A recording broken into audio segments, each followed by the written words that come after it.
इस बुक में आपको पीवाईक्यू के हैंड रिटन नोट्स देखने को मिलेंगे। इन हैंड रिटन जो क्वेश्चन आंसर है, इनकी सबसे खास बात ये मुझे लगी कि इसमें आपको उसी वर्ड लिमिट के अनुसार आंसर मिलेंगे जो यूपीएससी में पूछा गया है। कि इसमें जब आंसर लिखा गया है तो एग्जैक्ट वैसा ही आंसर लिखा गया है जो आप एग्जाम हॉल में लिख कर आ सकते हो। तब इकोनॉमी वाले क्वेश्चन को किस हिसाब से अप्रोच करना है उसके बारे में सोचा गया है, या फिर किस हिसाब से आपको इकोनॉमी के क्वेश्चन को अप्रोच करना है, ये हम इस पूरे सेशन में जानेंगे। हाय एवरीवन, पीवाईक्यू सीरीज की हमारी इंपॉर्टेंट सीरीज चल रही है जिसमें हमने अभी तक GS1 और GS2 को कवर किया है। आज हम GS3 को कवर करने जा रहे हैं। बेसिकली जो इस बुक में आपको पीवाईक्यू के हैंड रिटन नोट्स देखने को मिलेंगे। ये कंप्लीट GS1, GS2, GS3 और GS4 ये चार बुकलेट जैसे ही 2025 का भी मेंस हो जाएगा तो 2017 से लेकर 2025 तक के हैंड रिटन पीवाईक्यू आपको इन चारों बुक में मिलेंगे। और इन हैंड रिटन जो क्वेश्चन आंसर है, इनकी सबसे खास बात ये मुझे लगी कि इसमें आपको उसी वर्ड लिमिट के अनुसार आंसर मिलेंगे जो यूपीएससी में पूछा गया है, नंबर एक बात। और दूसरी इंपॉर्टेंट बात यह है कि इसमें जब आंसर लिखा गया है तो एग्जैक्ट वैसा ही आंसर लिखा गया है जो आप एग्जाम हॉल में लिख कर आ सकते हो, या फिर इस प्रकार के क्वेश्चन के आंसर की प्रैक्टिस अगर आप अभी करते हो तो निश्चित तौर पर आप अच्छे मार्क्स एग्जाम में ला सकते हो। अब बात करते हैं एक अच्छे उत्तर के मुख्य घटक क्या क्या हो सकते हैं। यानी ये 6 पैरामीटर्स हैं जिनकी हम ऑलरेडी पिछले सेशन में हम इसको ऑलरेडी एक्सप्लेन कर चुके हैं, तो बार बार एक्सप्लेन करने की आवश्यकता नहीं है। लेकिन ये मोटा मोटी 6 पैरामीटर है जो मैं समझता हूं कि अगर इनको फॉलो करें तो एक अच्छा आंसर लिखा जा सकता है। तो इन 6 पैरामीटर का उपयोग इस बुक के हर एक आंसर में किया गया है और बहुत अच्छे से ध्यान रखा गया है। अब अगर हम टाइम वेस्ट नहीं करते हुए अगर आगे बढ़े, हम यहाँ पे जो जीएस पेपर 3 है उसका इकोनॉमी वाले पार्ट के क्वेश्चन को यहाँ पे 4-5 क्वेश्चन का एग्जांपल लेके हम डिस्कस करेंगे कि कैसे जब ये बुक लिखी गई थी तब इकोनॉमी वाले क्वेश्चन को किस हिसाब से अप्रोच करना है उसके बारे में सोचा गया है, या फिर किस हिसाब से आपको इकोनॉमी के क्वेश्चन को अप्रोच करना है, ये हम इस पूरे सेशन में जानेंगे। और स्पेशली जानेंगे कि कैसे इकोनॉमी के क्वेश्चन में एक स्पेसिफिक डिमांड होती है, क्वेश्चन का एक अलग नेचर होता है, उस नेचर को भी हम समझने की कोशिश करेंगे। अगर मैं बात करूं स्पेशली हिंदी मीडियम की तो जीएस पेपर 3 ये काफी चैलेंजिंग बना हुआ है। रीजन इज दैट कि यहाँ पे मार्क्स टॉपर्स के आ ही नहीं रहे। अगर मैं देखूं, अगर पिछले 2-3 साल का ट्रेंड देखूं तो आपको 70, 75, 80, 85, 90 अगर किसी के आ जाए तो ये तो बहुत बेस्ट स्कोर होता है स्पेशली GS3 में।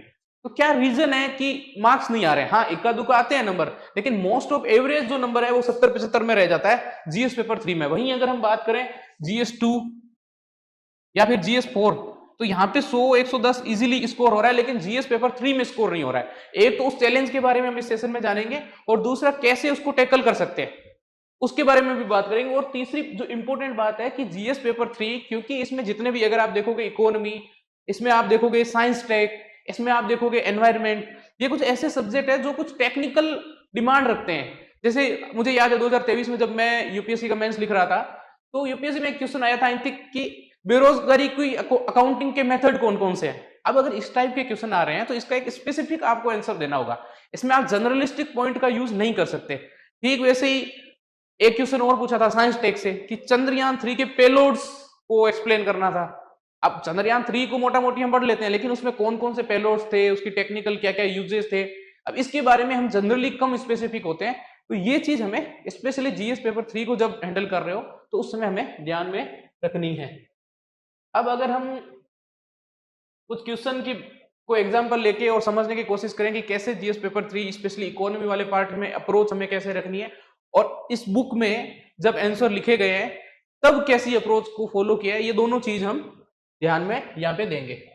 फॉर एग्जांपल मेरे पास एक यहाँ पे क्वेश्चन है कि भारत में निरंतर उच्च खाद्य मुद्रास्फीति के कारण क्या है। एक तो आपको जो मेन चीज आपको ध्यान रखनी है कि आपको क्वेश्चन की डिमांड को समझना है।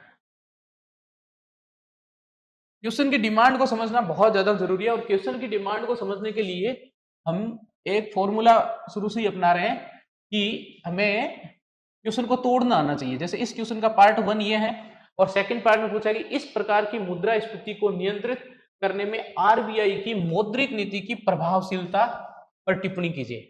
यानी ये 150 वर्ड यानी कि 10 मार्कर क्वेश्चन है। ये आई थिंक 2024 में यूपीएससी ने पूछा था। तो इस क्वेश्चन के 2 पार्ट है। अब जो हम पहली गलती क्या करते हैं कि हम कई बार या तो एग्जाम हॉल में स्ट्रेस की वजह से या फिर क्वेश्चन की डिमांड सही नया समझ पाने की वजह से कई बार इन दोनों में से एक पार्ट को ही एक्सप्लेन करके आ जाते हैं आंसर में, या फिर एक पार्ट को ज्यादा या फिर दूसरे को कम वेटेज देते हैं। ये गलती हमें नहीं करनी है। पहली चीज तो ये है कि हमें क्वेश्चन की डिमांड को अच्छे से समझना है। क्वेश्चन में कहां पर हमें फोकस ज्यादा करना है, कहां पर कम करना है, वो क्वेश्चन हमें खुद बताएगा। अगर इस क्वेश्चन की मैं डिमांड समझ गया हूं तो इस क्वेश्चन के 2 पार्ट है, इन दोनों पार्टों में मुझे अच्छे से बातचीत करनी है। ठीक है, नंबर 1 बात। अब दूसरा है कि इसमें पहले पार्ट में पूछा गया कि भारत में निरंतर उच्च खाद्य मुद्रास्फीति के कारण क्या है। यानी कि यहाँ पे मुद्रास्फीति के कारणों की बात हो रही है, यानी कि मुद्रास्फीति से रिलेटेड हमें इंट्रो की शुरुआत करनी है। अगेन चाहे किसी भी सब्जेक्ट का क्वेश्चन हो, जो पहला बड़ा चैलेंज है वो तो आता है हमारे पास इंट्रो के स्तर पर कि इंट्रो, एक अच्छा इंट्रो कैसे लिखें। क्योंकि एक बार अगर इंट्रो अच्छे से हमने लिख दिया है तो फिर आगे आंसर लिखना इतना मुश्किल नहीं है जितनी की शुरुआत मुश्किल है। तो इंट्रो के बारे में भी हम जानेंगे कि कैसे अलग अलग प्रकार के इंट्रो लिखे जा सकते हैं। जैसे इससे पहले पॉलिटी वाले पार्ट में हमने जाना था कि हम सुप्रीम कोर्ट के जजमेंट या फिर आर्टिकल का रेफरेंस देते हुए इंट्रो लिख सकते हैं। हिस्ट्री वाले क्वेश्चन में हमने जाना था, ज्योग्राफी में जाना था। ठीक वैसे ही इकोनॉमी के भी कुछ स्पेसिफिक, कुछ रेडीमेड इंट्रो की बात करेंगे कि जैसे इस एंगल से आप सोच सकते हो। जैसे अगर इकोनॉमी की मैं बात करूं तो सबसे अच्छा इंट्रो ये हो सकता है कि जो मेन कीवर्ड आपको पूछा है ना, उसको टच करते हुए आप इंट्रो की शुरुआत कर सकते हो, नंबर 1। और दूसरा, इकोनॉमी में जो बहुत ज्यादा चलता है कि आप डेटा के साथ शुरू करो। ठीक है, अभी और जैसे जैसे एग्जांपल आएंगे अपन और उस पे इंट्रो की बात करेंगे। तो जैसे ये वाला इंट्रो है वो मैंने जो मुद्रास्फीति के कारण पूछे उनको ध्यान में रखते हुए इंट्रो की शुरुआत की। जैसे कि क्या भारत में खाद्य मुद्रास्फीति की घटना बहुआयामी है। एक तो आपको ना थोड़ी लैंग्वेज अपनी परिष्कृत रखनी है। जैसे बहुआयामी, मल्टी डायमेंशनल हम इंग्लिश में बोलते हैं और हिंदी में बहुआयामी। यानी कि जब आप लैंग्वेज है ना, जब आप आंसर लिख रहे हो तो आपको आम बोलचाल की जो भाषा है ना उससे बचना है और थोड़ी सी ना आपकी लैंग्वेज को परिष्कृत आपको रखनी है। ऐसा नहीं कि आप उसको ऐसी जो आम बोलचाल की भाषा है उसमें अगर आप लिखने बैठोगे ना तो 2 प्रॉब्लम है। एक तो आपकी लैंग्वेज बनाने में शब्द बहुत ज्यादा खर्च हो जाएंगे और दूसरी प्रॉब्लम यह आएगी कि एग्जामिनर के दृष्टिकोण से भी ये सही नहीं है अगर वो पढ़ेगा, क्योंकि एग्जामिनर है वो अच्छा खासा पढ़ के बैठा है, वो ठीक ठाक यूनिवर्सिटी का प्रोफेसर है, तो उसको अच्छे से मालूम है कि, तो इसीलिए आपको भी ये ध्यान होना चाहिए कि जब भी आप लैंग्वेज लिखने बैठो तो थोड़ी आपकी लैंग्वेज अच्छी होनी चाहिए। अब आपको इसके लिए इसका समाधान क्या है, आप एनसीईआरटी की लैंग्वेज देखो। अगर आप एनसीईआरटी की लैंग्वेज देखोगे तो उसको बार बार, अगर जैसे हर कोई टॉपर्स कहता है कि आप एनसीईआरटी पढ़ो, क्यों पढ़ो, कि उसकी लैंग्वेज आपको समझनी है। अगर एनसीईआरटी की आप लैंग्वेज यहाँ पे अपने आंसर राइटिंग में यूज करते हो तो वेल एंड गुड, आपको अच्छे मार्क्स आएंगे। ठीक वैसे जैसे इसमें भारत में खाद्य मुद्रास्फीति की घटना बहुआयामी है जो घरेलू उत्पादन, वैश्विक बाजार स्थितियों और सरकारी नीतियों से प्रभावित होती है।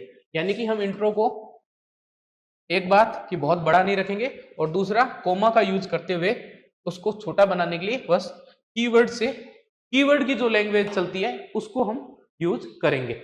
और उसके बाद में जो कि थोड़ा सा, क्योंकि हम बात कर रहे हैं क्वालिटी एनरिचमेंट की, तो थोड़ा सा मसाला ऐड किए बिना तो कैसे बात ही अधूरी है। तो अब हम कुछ इस प्रकार के इनोवेटिव फॉर्मूलाज का भी उपयोग हम कर सकते हैं कि संरचनात्मक प्लस चक्रीय कारक खाद्य मुद्रास्फीति के और प्लस आरबीआई की मौद्रिक नीतियां, ये 2 कारक हैं जो खाद्य मुद्रास्फीति को प्रभावित करते हैं।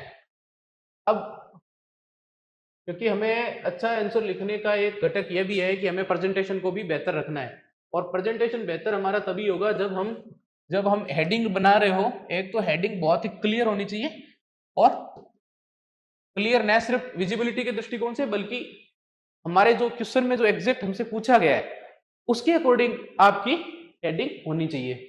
जैसे यहाँ पे पहला कारण ही आपको यही पूछा था कि उच्च मुद्रास्फीति की निरंतरता के कारण क्या है। अगर आप क्वेश्चन में देखोगे तो क्वेश्चन में डायरेक्टली यही आपसे पूछा गया कि भारत में निरंतर उच्च मुद्रास्फीति के कारण क्या है। अब मैं क्यों बार बार इस चीज पे फोकस कर रहा हूं कि आपको हेडिंग अच्छे से लिखनी है, इसका रीजन ये है ना कि एग्जामिनर के पास एक पहले से डिस्कस किया हुआ मॉडल आंसर उसके दिमाग में है।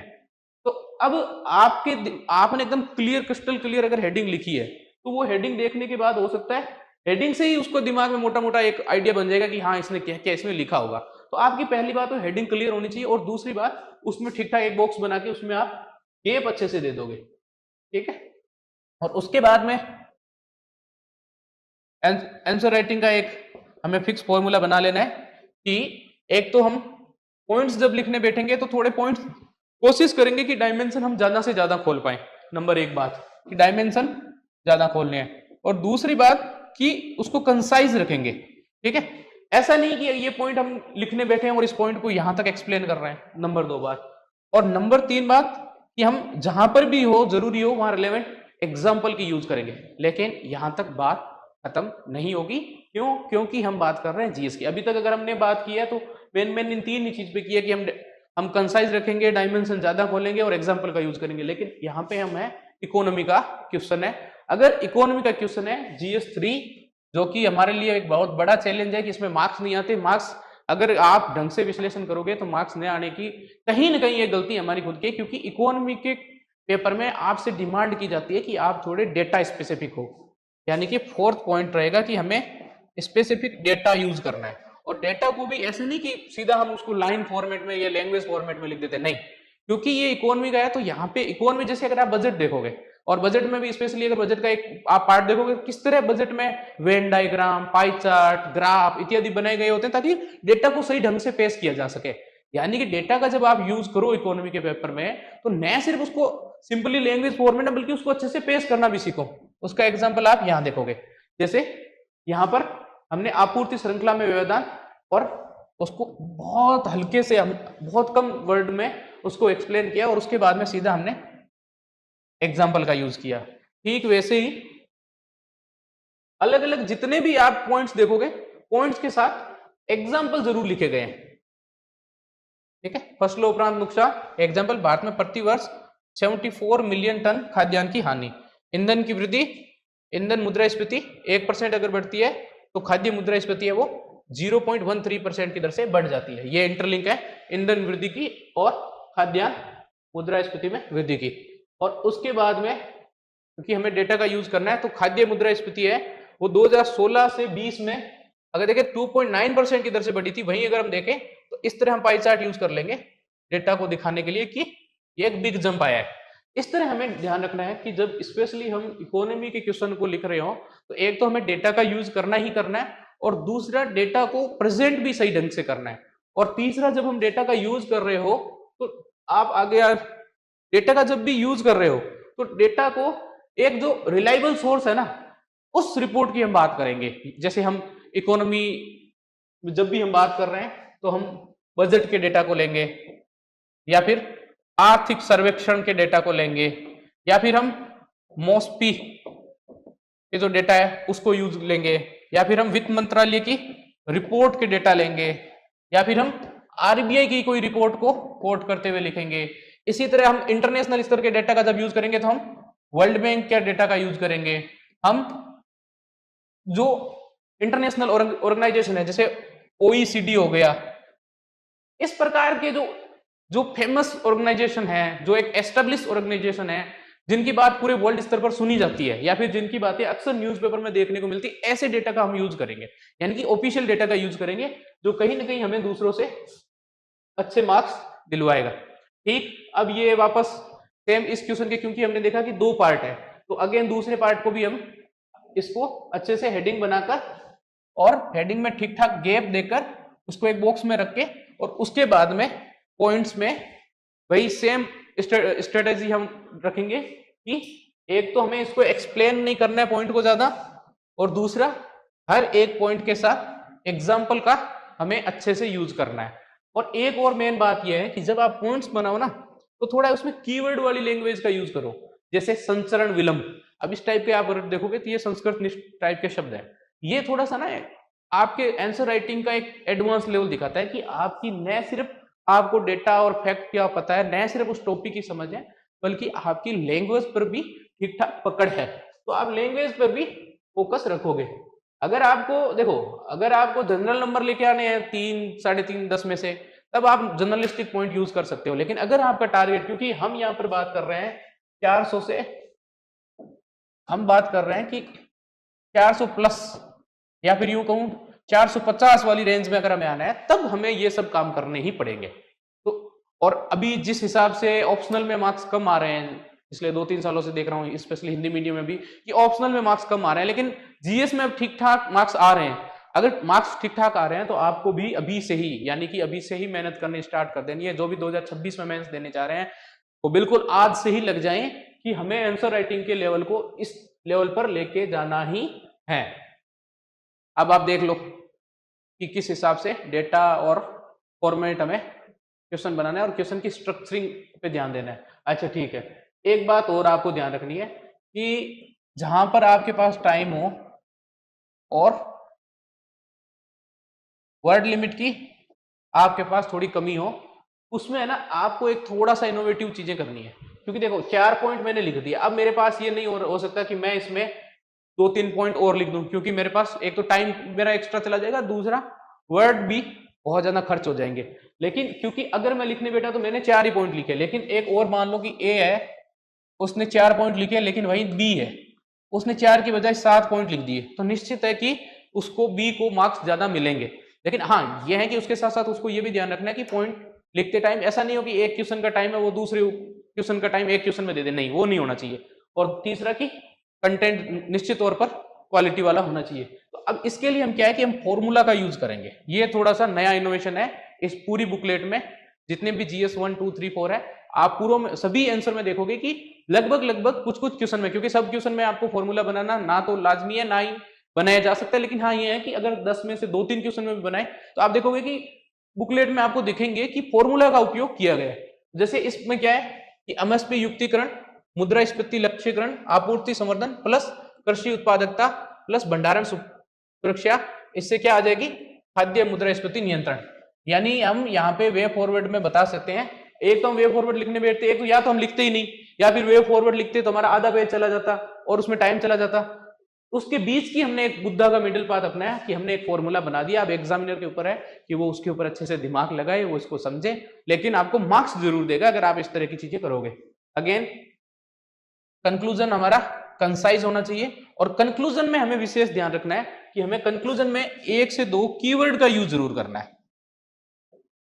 यहां पर आपको सिंपल लैंग्वेज नहीं लिखनी, इसकी बजाय आप लिखो ही मत। अगर लिख रहे हो ना तो कंक्लूजन को थोड़ा इंप्रेसिव लिखना है। इंप्रेसिव कैसे लिख पाओगे कि इसमें आप कीवर्ड का यूज कर रहे हो। जैसे मैंने ये लिखा कि अंतः राजकोषीय हस्तक्षेप, ये कीवर्ड हो गया, और कृषि सुधारों का एक समन्वित दृष्टिकोण, आर्थिक लचीलापन, इस टाइप के कीवर्डों को आप चाहो तो अंडरलाइन भी कर सकते हो, को सुनिश्चित करता है। यानी इस तरह की अगर आप अप्रोच अपनाते हो तो मैं समझता हूं निश्चित तौर पर आप आंसर राइटिंग में महारत हासिल कर सकते हो, स्पेशली जीएस 3 जैसे टफ क्वेश्चन पेपर में भी। अब एक और क्वेश्चन हम लेते हैं और उसको थोड़ा सा स्पीडली जानेंगे कि कैसे अप्रोच आपको डेवलप करनी है जीएस 3 में। जैसे एक क्वेश्चन है कि हाल ही के दिनों में भारतीय सिंचाई प्रणाली, तो आपको जैसे ही कोई मेन कीवर्ड दिखे ना पहले तो उसको अंडरलाइन कर लो कि हाल ही के दिनों में भारतीय सिंचाई प्रणाली के सामने क्या प्रमुख चुनौतियां हैं, क्वेश्चन मार्क। यानी कि आपके क्वेश्चन का पहला पार्ट तो यही हो गया कि चुनौतियां क्या है। कुशल सिंचाई प्रबंधन के लिए सरकार द्वारा अपनाए गए उपायों को बताइए। यानी कि ये क्वेश्चन आपको 2 पार्ट में पूछा है। अगेन आई थिंक ये 150 वर्ड का है और 10 मार्क का क्वेश्चन है, और अब आपको ये 2 पार्ट में क्वेश्चन पूछा है, तो आपको इन दोनों पार्ट में ढंग से वेटेज देना है, दोनों को बराबर इक्वल वेटेज देना है। अगर मैं इस क्वेश्चन के इंट्रो की बात करूं तो प्रति व्यक्ति 1500 मीटर पानी की उपलब्धता के बावजूद भारतीय खेतों का 50% वर्षा पर निर्भर है, जो एक मजबूत सिंचाई प्रणाली की आवश्यकता को उजागर करता है। इससे पहले अपन ने बात की कि इकोनॉमी का क्वेश्चन है, उसको इंट्रो कैसे दे सकते हो आप, एक तो कीवर्ड को एक्सप्लेन कर दो और दूसरा डेटा के साथ शुरू करो। तो ये वाला अगर आप क्वेश्चन देखोगे तो डेटा के साथ शुरू किया गया है, और अगेन इसमें भी आप देखोगे तो हार्डली 20 से 25 वर्ड में इंट्रो लिखा है। ठीक है, फिर आपको हेडिंग एकदम क्लियर सीधा क्वेश्चन से उठा ली हेडिंग कि भारतीय सिंचाई प्रणाली के सामने चुनौतियां क्या है।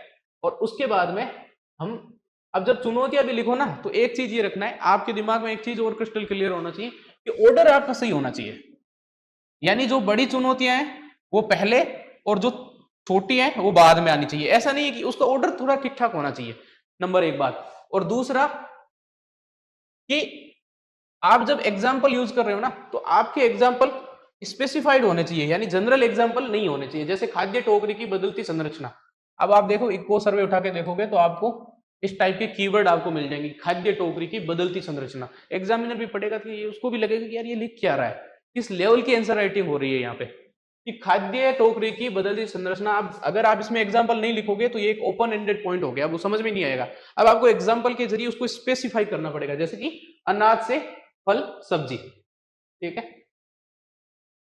भारतीय सिंचाई प्रणाली की में प्रमुख चुनौतियां, ठीक है। उसके बाद में वर्षा आधारित खेती के तहत बड़ा क्षेत्र, एक तो आपको ये चीज ध्यान रखनी है, जो इंडियन एग्रीकल्चर के सामने सबसे बड़ी प्रॉब्लम क्या है कि इंडियन एग्रीकल्चर मोस्ट ऑफ क्या है, वर्षा पे डिपेंड है, इसके लिए सिंचाई भी आपको अधिक चाहिए। उसके बाद में क्षेत्रीय असंतुलन, और उसके बाद में जो अलग अलग पॉइंट्स आ सकते हैं, पॉइंट्स को आपको लिखना और उसके साथ ही एग्जाम्पल का यूज करना है। और उसके बाद में इकोनॉमी का क्वेश्चन हो, चाहे हिस्ट्री का क्वेश्चन हो, ज्योग्राफी का हो, आप एक चीज और कर सकते हो कि जहां पर भी मौका मिले वहां पर आप मैप का उपयोग कर सकते हो। जैसे इस क्वेश्चन में क्या किया है कि तो वाटर स्ट्रेस का देश में अलग अलग जगह जहां लेवल है उसको रेखांकित करते हुए एक मैप बना दिया। जैसे ये वाला पार्ट देखोगे तो वहां पे अधिक है, ये वाले पार्ट में बहुत ज्यादा है, जैसे राजस्थान, पंजाब, हरियाणा, गुजरात, और बाकी वाले पार्ट में कम है पानी के तनाव का स्तर। तो अगर इस टाइप की इनोवेटिव, इस टाइप की क्रिएटिविटी अगर आप यूज करोगे तो निश्चित है कि एग्जामिनर को भी लगेगा कि यार इसको तो मार्क्स देने ही है। फिर उसके बाद में हमारा मेन, जो पहले भी हमने डिस्कस किया ऑलरेडी, कि जब भी हम डेटा का यूज करेंगे तो उसको सिंपली लैंग्वेज फॉर्मेट में न लिख के उसको पाई चार्ट इत्यादि के माध्यम से ही लिखेंगे, ताकि प्रेजेंटेशन भी बेहतर लगे और एग्जामिनर के दृष्टिकोण से भी थोड़ी, एग्जामिनर को भी सहूलियत मिलनी चाहिए ना, कि वो जब भी आपका आंसर पढ़े तो उसको चीजें, जो इंपॉर्टेंट चीजें हैं वो दूर से ही नजर आ जाए। ये थोड़ा सा आपको ध्यान रखना है कि एग्जामिनर को जो भी इंपॉर्टेंट चीजें आप लिख रहे हो वो एग्जामिनर को थोड़ा दूर से ही नजर आ जाए। तो अब आगे बढ़ते हैं हम हर एक क्वेश्चन के साथ, ठीक। अगेन, कुशल सिंचाई प्रबंधन के लिए सरकार द्वारा उठाए गए उपाय, तो ये दूसरा पार्ट था हमारा। और दूसरा पार्ट के साथ साथ हमें सेम वही अलग अलग डायमेंशन खोलने हैं और उसके साथ साथ एग्जाम्पल का यूज करना है। जैसे अगर पहला पॉइंट मैंने लिया कुशल प्रौद्योगिकी को अपनाना, उदाहरण ड्रिप और स्प्रिंकलर सिंचाई, बबल सिंचाई। यानी कि अगर मैं एक पॉइंट लेता कि ड्रिप सिंचाई, लेकिन उसकी बजाय मैंने एक बड़ा ब्रॉडर पॉइंट ले लिया कि कुशल प्रौद्योगिकियों को अपनाना, और उसके साथ साथ मैंने इन सबको एग्जाम्पल में लिख लिया। ये होती है एक, कहते हैं ना कि अगर आपको, जैसे कई बार आपने सुना होगा कि अगर आपको आंसर राइटिंग अच्छी करनी है तो आपको कम शब्दों में अधिक बात कहने की कला आपको अपनानी है। यही वो मेथड है कि आपको एक पहले ब्रॉडर वर्ड ले लेना है, ब्रॉडर, जिससे थोड़ी ब्रॉडर पिक्चर आए, उसको मेन टॉपिक बना लेना है, सब हेडिंग बना लेनी है, और उसके साथ एग्जाम्पल यूज कर लेना है जो आप बात कहना चाहते हो। जैसे अगले वाले पॉइंट में कि कृषि पद्धतियों को बढ़ावा देना, एग्जाम्पल रेस्ड बैंड प्लांटिंग और सटीक खेती। इसी हिसाब से और क्या क्या सरकारी उपाय है, जैसे अम्ब्रेला योजना आई है, पीएम कृषि सिंचाई योजना, पानी तक भौतिक पहुंच बढ़ाने के लिए, फसल पैटर्न का संशोधन, जैसे श्री अन्ना को बढ़ावा देना।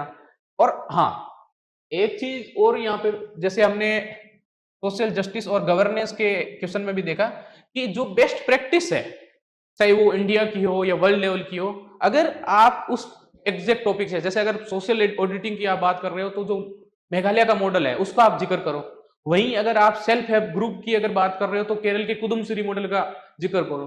ठीक वैसे ही अगर वाटर मैनेजमेंट या फिर इस टाइप का कोई प्रैक्टिस की बात हो तो आप, जैसे यहां पर हमारी कुछ सिंचाई प्रबंधन के मॉडल की बात है, तो हमने उस एक अलग से छोटा सा बॉक्स बना के लिख ही दिया कि पानी पंचायत ओडिशा। ज्यादा एक्सप्लेन करने की जरूरत नहीं है, एग्जामिनर को पहले से पता है, उसको अच्छे से पता है, बस आपको छोटा सा इंडिकेट करना है कि मुझे ये भी आता है, मेरे को बेस्ट प्रैक्टिस भी पता है, मुझे फॉर्मूला भी आता है, मुझे आंसर को कंसाइज लिखना भी आता है, मुझे एग्जाम्पल का यूज करना भी आता है, और मैं डेटा को वेन डायग्राम, पाई चार्ट से भी दिखा सकता हूं या दिखा सकती हूँ। अगर इस टाइप की चीजें आप करोगे तो निश्चित है कि आपका आंसर है वो दूसरों से अलग ही रिफ्लेक्ट होगा। बांस ड्रिप सिंचाई मेघालय। अब आपको बस सिंपली इंडिकेट कर देना है, जैसे इसमें मैंने किया कि इंडिकेट कर दिया, ऐसा नहीं कि बहुत ज्यादा उसको एक्सप्लेन किया है। ठीक है,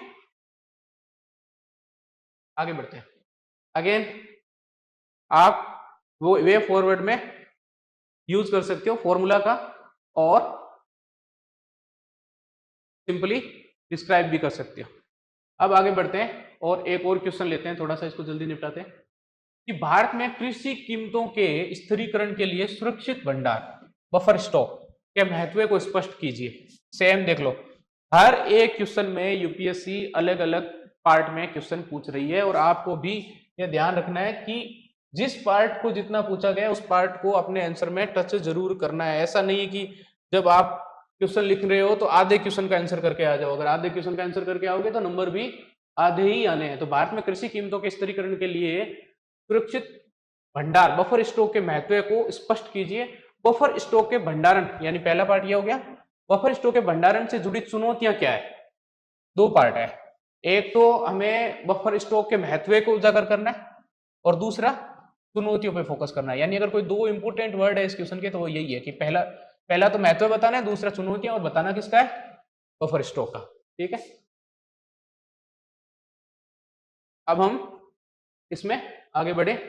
बफर स्टॉक एक वस्तु का एक आरक्षित भंडार होता है जिसका उपयोग मूल्य में उतार चढ़ाव और अप्रत्याशित आपदा को पूरा करने के लिए किया जाता है। यानी आप एग्जामिनर को बड़ी सिंपल लैंग्वेज में बता दोगे कि जो मेन कीवर्ड, जो अभी हम बात कर रहे थे कि जो स्पेशली इकोनॉमी के क्वेश्चन है उसको हम इंट्रो कैसे कैसे शुरू कर सकते हैं, तो उसमें से एक ये है कि जो मेन कीवर्ड पूछा है उसको हम एक्सप्लेन कर देंगे। और उसके बाद सेम हमारी अप्रोच रहेगी कि जो क्वेश्चन में पूछा गया है, जैसे इस क्वेश्चन में दो चीजें पूछी गई है कि एक तो बफर स्टॉक का महत्व क्या है और दूसरा चुनौतियां क्या है। तो पहले हम महत्व की एक बड़ी हेडिंग बनाएंगे, उसके बाद में सब पॉइंट लेंगे और उसको एग्जांपल से लिखेंगे। अगेन दूसरा जैसे चुनौतियां, तो उसकी एक बड़ी हेडिंग बनाएंगे, उसके बाद में सब पॉइंट लेंगे। जैसे इसमें हमने महत्व के लिए एक बड़ी हेडिंग बना ली कि कृषि कीमतों में स्थिर करने के लिए बफर स्टॉक का महत्व है, महत्व क्या है। उसके बाद में हम थोड़े से जो स्पेसिफिक पॉइंट है, जैसे मूल्य वृद्धि के खिलाफ सुरक्षा, मूल्य बढ़ने पर अनाज बाजार में जारी करना। एग्जांपल, एफसीआई ने 2023 में 5.5 मिलियन टन गेहूं, ये हमने पॉइंट उठाया, इसको हमने एक्सप्लेन किया और उसको एकदम प्रूव करने के लिए यहाँ पे एग्जांपल भी यूज कर लिया। ये यानी कि 100% काम हो गया अपना इस पॉइंट का, कि पहले उसको बहुत ही अच्छी लैंग्वेज में हमने पॉइंट को लिखा, उसके बाद उसको थोड़ा सा एक्सप्लेन कर दिया ताकि हमें ज्यादा शब्द नहीं खर्च करना पड़े, और उसके बाद में उसको प्रूव भी कर दिया एग्जांपल से। अब इसका कोई और मुकाबला कर ही नहीं सकता अगर इस टाइप आप यूज कर रहे हो तो। सेम हमें जैसे खाद्य सुरक्षा सुनिश्चित करना, यहाँ पे हमने एग्जांपल ले लिया कोविड के दौरान मुफ्त खाद्य वितरण, फिर बाजार हेरफेर की रोकथाम, फिर हमने एग्जांपल ले लिया जमाखोरी कालाबाजारी। ना आपके ना पॉकेट में इस प्रकार के ना तीर होने चाहिए, कालाबाजारी, जमाखोरी, इस टाइप के वर्ड आपको आने चाहिए। आप ना भाग नहीं सकते, जो हम बार बार कह रहे हैं ना कि आपको आम बोलचाल की भाषा से थोड़ा सा ऊपर उठ के जो प्रिस्क्रिप्ट लैंग्वेज है उसका यूज करना ही है। फिर इस टाइप के हम थोड़े से स्मार्टली खेलेंगे और जब डेटा को दिखाएंगे, बफर स्टोरेज का जैसे हम डेटा दिखा रहे हैं जी, 1970 में मात्र 5 मिलियन टन का बफर स्टॉक था, वही 2024 में 80 मिलियन टन हमारे पास बफर स्टॉक हो गया, जो कि 16 गुना बढ़ गए। यानी कि इतने से डायग्राम के माध्यम से हम इतनी सारी बातें, इतने सारे फैक्ट लिख सकते हैं। अगर वही मैं लैंग्वेज में लिखने को बैठता तो शायद मेरा ये करीबन 50 वर्ड ले लेता। तो ये एक स्मार्ट स्ट्रेटेजी है जिसपे आपको अगेन फोकस करना है। ठीक सेम, फिर अलग अलग हम पॉइंट लेंगे, उसको एक्सप्लेन करके और एग्जाम्पल लिख देंगे, और फॉर्मूला का उपयोग, जो कि अब तक आप अच्छे से समझ गए हो कि फॉर्मूला का उपयोग है वो हमारी जैसे अधिक बात को कम शब्दों में कहने की कला है, वो फॉर्मूला के उपयोग से बेहतर और सटीक ढंग से हम ला सकते हैं। और उसके बाद में क्योंकि हमें इसमें दो चीजें पूछी थी, एक तो महत्व है और दूसरा चुनौतियां, तो महत्व के बारे में बात कर चुके हैं। अब चुनौतियां कौन कौन सी है, जैसे बुनियादी ढांचे की कमी है, एग्जाम्पल गोदाम, कोल्ड स्टोरेज, कटाई और खुदरा बिक्री के बीच खाद्य हानि 30%। अब आप कहीं कहीं पर है ना, ये भी आपको एक स्ट्रेटेजी यूज करनी है जी। देखो जी, ये जो मैं डाटा दे रहा हूं ना, मैं अपने मन से नहीं बोल रहा हूं, ये फाओ ने बोला 2023 में अपनी रिपोर्ट में। इस प्रकार भी आपको थोड़ा सा ऑफिशियल जो वेबसाइट या ऑफिशियल रिपोर्ट है उसको मेंशन कर देना है, ठीक है।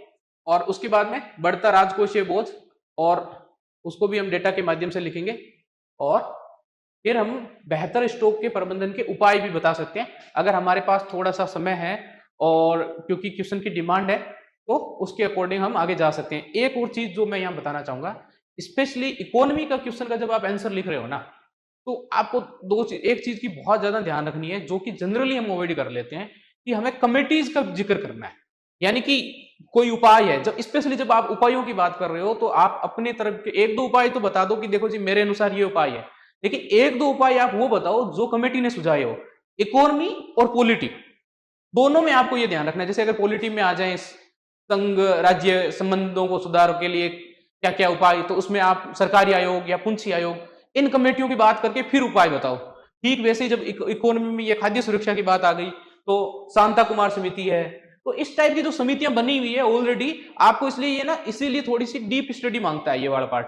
जैसे मैंने 2023 वाले पार्ट में क्या किया था कि लगभग हर एक क्वेश्चन में उपाय में, जब मैं मेंस लिखा था, तो मैंने कोशिश की कि हर क्वेश्चन में जहां पर भी उपाय बता रहा हूं मैं, वहां मैं एक से दो कमेटी वो मुझे वहां पे मेंशन करके आनी है। उसके लिए मैंने क्या किया कि पहले मैं सिलेबस में जितने भी इंपॉर्टेंट टॉपिक है उसको लिख लिया, और उस टॉपिक से रिलेटेड जो भी कमेटियां बनी है, मैंने उसको दो तीन पेज के नोट्स बना लिए।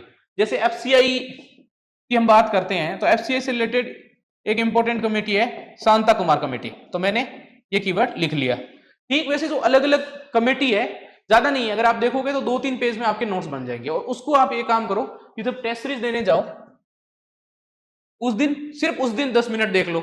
और प्लस सेम ये चीज आपको अप्लाई करनी है कि जब आपका रियल एग्जाम हो, मेंस और स्पेशली जीएस 3, तो जब आप एग्जाम हॉल पे जनरली आप 1 घंटे पहले पहुंच जाते हो, तो उस समय भी 10 मिनट इसे देख लो। तो ये क्या है कि आपके रट जाएंगे।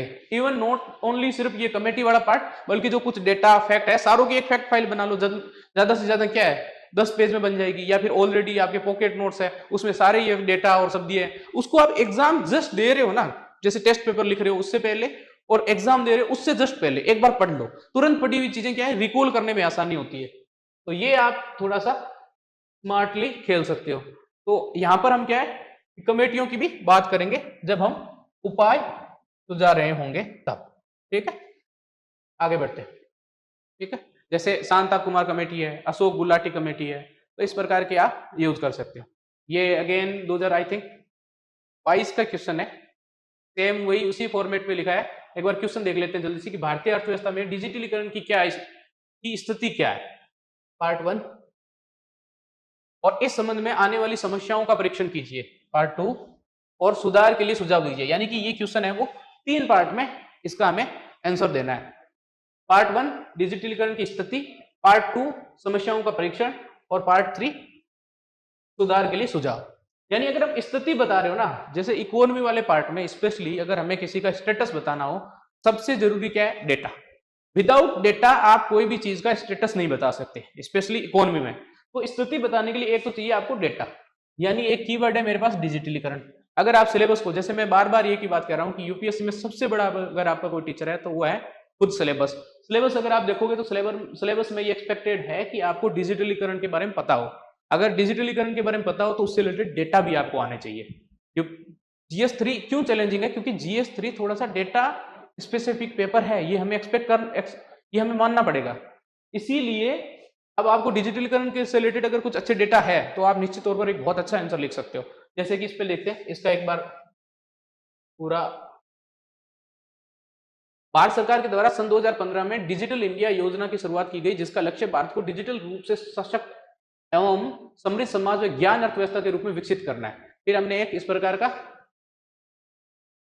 फॉर्मूला टाइप बना लिया, थोड़ा सा इनोवेटिव चीजें करने के लिए। और उसके बाद में सीधा आ गए अपन मेन हेडिंग पे, क्योंकि 3 मेन हेडिंग है, तो पहले हमने सीधी दे दी कि डिजिटलीकरण की स्थिति क्या है। ठीक है, अगेन जो बात मैंने पहले से की थी कि जब भी स्थिति की बात करोगे तो आपको डेटा के माध्यम से ही बताना पड़ेगा। तो हमने अलग अलग डेटा दे दिया कि जी 1.5 लाख ग्राम पंचायत है वो भारत नेट के माध्यम से जुड़ गई है। यूपीआई भुगतान ने 10 बिलियन पर माह का आंकड़ा पार कर लिया है। ई कॉमर्स बाजार है वो 2026 तक 150 बिलियन पहुंचने के आसार है। तो इस हिसाब से आप अलग अलग स्थिति बताने के लिए डेटा का यूज कर सकते हो। और उसके बाद में डिजिटलीकरण के समक्ष चुनौतियां क्या है, तो अवसंरचनात्मक है, डिजिटल निरक्षरता है, तो इस तरह आप लिख सकते हो। और उसके बाद में वर्तमान परिस्थिति में सुधार है तो सुझाव, क्योंकि क्वेश्चन में जो पूछा है हम वही मेन हेडिंग रखेंगे। इसलिए मैं बार बार कह रहा हूं कि अगर हमें एक अच्छा आंसर लिखना है तो सबसे जरूरी चीज ये है कि हमें उसको तोड़ना सीखना है, उसकी डिमांड समझनी है। अगर मैं एक बार ये समझ गया कि 3 इंपॉर्टेंट डिमांड है, एक तो मुझे स्थिति बतानी है, दूसरी मुझे चुनौतियां बतानी है, तीसरा मुझे सुझाव देना है, फिर मुझे कोई दिक्कत ही नहीं है, कंटेंट मेरे दिमाग में ऑलरेडी तैयार है, मुझे बस उसको अच्छे से यूज करना है। तो सुधार हेतु क्या क्या सुझाव हो सकते हैं ये, और इसके साथ हम एग्जाम्पल का यूज करके और कुछ थोड़ा सा डायग्राम वगैरह का यूज करके आगे हम बढ़ सकते हैं। और जैसे कुछ जो हम बार बार बात करते हैं 3i 3s, तो इस टाइप की चीजें भी यूज कर सकते हैं जो थोड़ा सा अपने आंसर को डिफरेंट निश्चित है कि बनाती है। ठीक वैसे ही एक और क्वेश्चन है कि क्या बाजार अर्थव्यवस्था के अंतर्गत समावेशी विकास संभव है, पहला पार्ट। और भारत में आर्थिक विकास की प्राप्ति के लिए वित्तीय समावेश के महत्व का उल्लेख कीजिए। अगेन ये 2022 में क्वेश्चन पूछा है, इससे पहले वाला क्वेश्चन 2023 का था। तो अब इसको जैसे अभी अपने बात की कि आप जब इंटरनेशनल ऑर्गेनाइजेशन की बात करोगे तो कुछ जो फेमस ऑर्गेनाइजेशन है, जैसे ओईसीडी का हमने एग्जांपल लिया, तो ओईसीडी के अनुसार हमने यहाँ पे इंट्रो की शुरुआत कर ली कि ओईसीडी के अनुसार समावेशी विकास वह विकास है जो समाज के कोने कोने में उचित रूप से वितरित है तथा सभी के लिए अवसर पैदा करता है।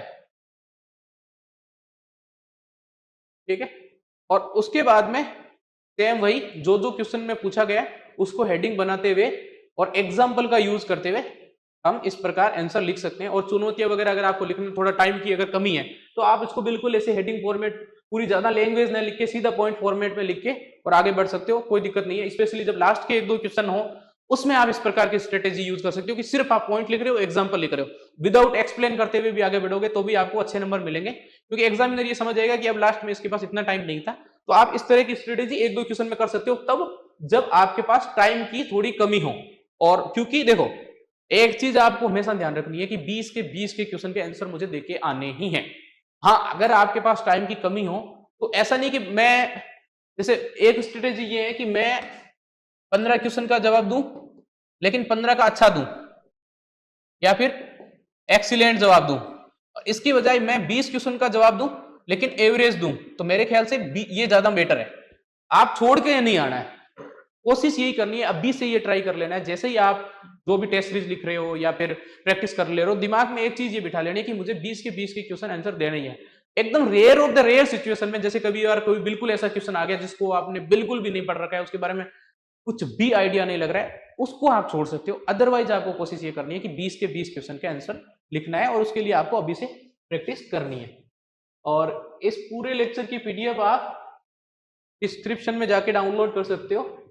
और उसके साथ साथ ये मेरे टेलीग्राम चैनल की लिंक है, अशोक सोनी IRS से अगर आप सर्च करोगे तो आपको ये चैनल मिल जाएगा जहां से ये पूरी पीडीएफ आप डाउनलोड कर सकते हो और खुद से एनालिसिस कर सकते हो कि किस प्रकार ये आंसर लिखे गए हैं और किस प्रकार आप अगर इस प्रकार के आंसर लिख रहे हो, अभी इस प्रकार के आंसर राइटिंग तक पहुंच गए हो, वेल एंड गुड। अदरवाइज आप इन मॉडल आंसर को देखकर आप भी अपने आंसर को एनालिज कर सकते हो।